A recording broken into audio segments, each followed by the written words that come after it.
Where were you born, sister? I was born in Western Minnesota in our farmhouse, the same house my dad was born in, and 5 kids were born there, and my youngest brother still lives in that farmhouse. And to this day, I should knock on wood, I have been really blessed. I've never had an overnight hospital stay. Wow. Okay. Annella's taking care of me. Yeah. She is. I pray Uh, for her every night, too. Now, sister, do you feel that Sister Annella is a saint? Well, I feel that way. And I really feel I would like to promote it, too, but you know, I think I need to talk to the priors about it. Because whatever it involved, and the thing is, you know, we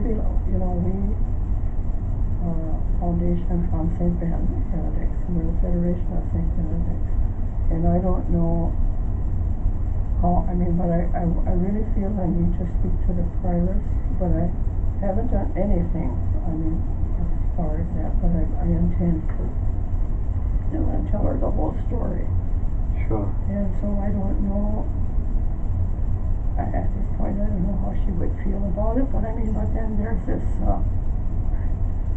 political, I shouldn't maybe call it, but you know what I mean, it's just, Yeah. But I know when Sister Michaela Hennigan, when she was prioress, and when she would come, we would always talk about Strenuous Way with her. I always was able to. And she always said, people came in the flowers and what have you. And then, well, now that she's no longer in office, and I don't know how the new prioress, how she feels, and apparently her public relations sister doesn't think. Sure. And how did you find out? Oh, I told you that already. Before you met me, did you ever want to promote Sister Annella before that? Before you met me, were you still doing something about her work at that time, maybe in a little way? I was, and I would try to tell some of the sisters here about her. Some were receptive, but some kind of poo-pooed it. Okay. Do you want her to become a saint? If so, why? Well, I do want her to become a saint. I think she's done she's helped many, many people. And if it weren't for her, I wouldn't be sitting here. Sure. Did Sister Annella ever impact your life? If so, how? Well, I think that's why I'm here. Right. Yeah. If Sister Annella ever impact your life, and if so, how did she impact your life? Well, I think from guiding me and leading me to this community here as a Benedictine,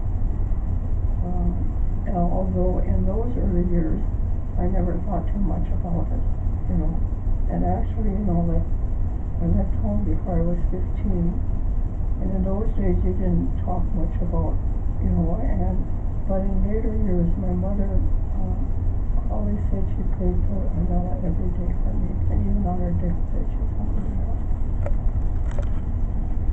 And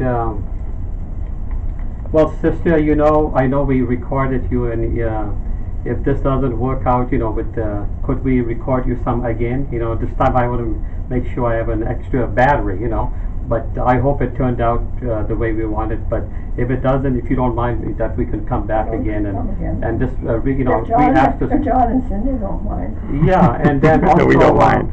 Sister, you don't mind? We are.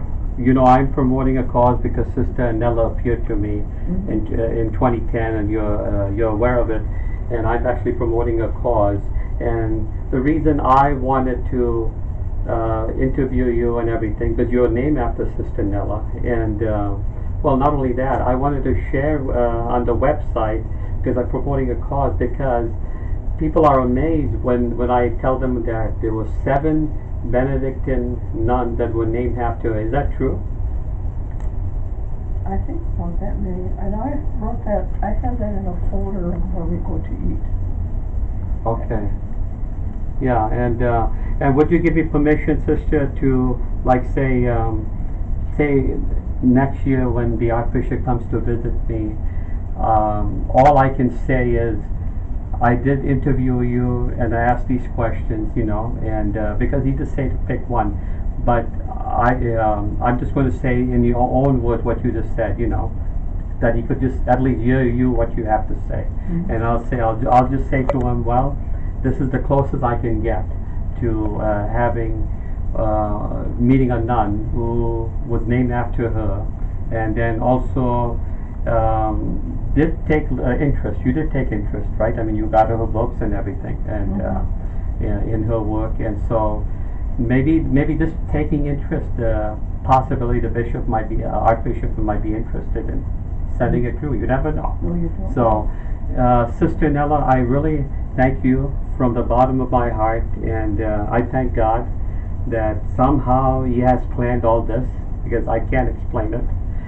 When I first started Sister Annella's work, I had no connection, nothing. You gotta remember, I'm just an Indian person, and all of a sudden the Lord just opened up the work.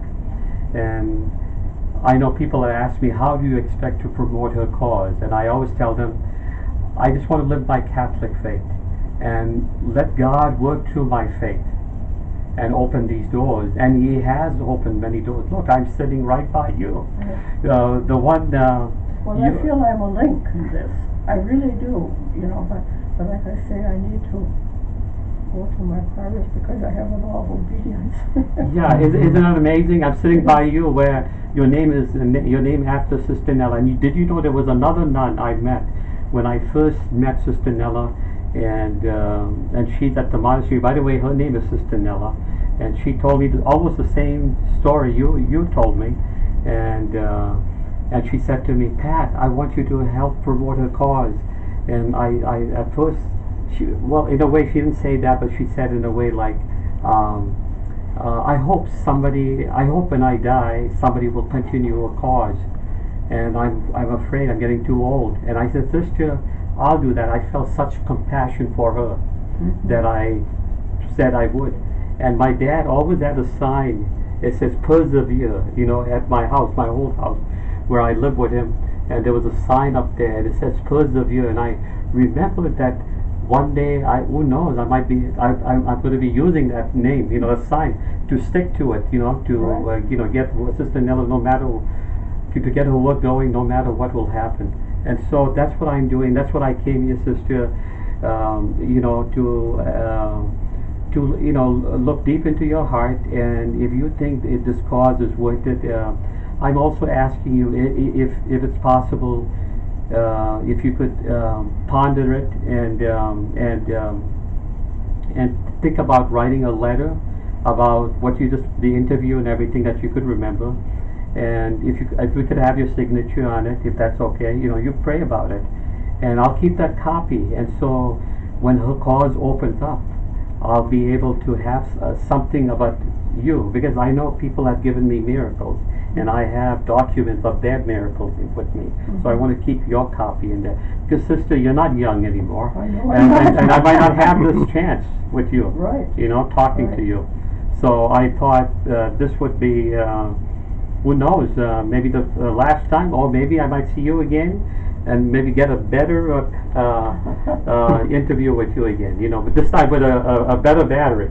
So, Sister, I thank you from the bottom of my heart for your invitation, having me come here and having a nice lunch with my friend John, who's taking the picture, and my wife, who's sitting over there, you know, and we're so happy to meet you and to be part of all this whole thing. So, Sister, thank you from the bottom of my heart. And I know you've been praying for you. Did you say you pray for me every day? I do.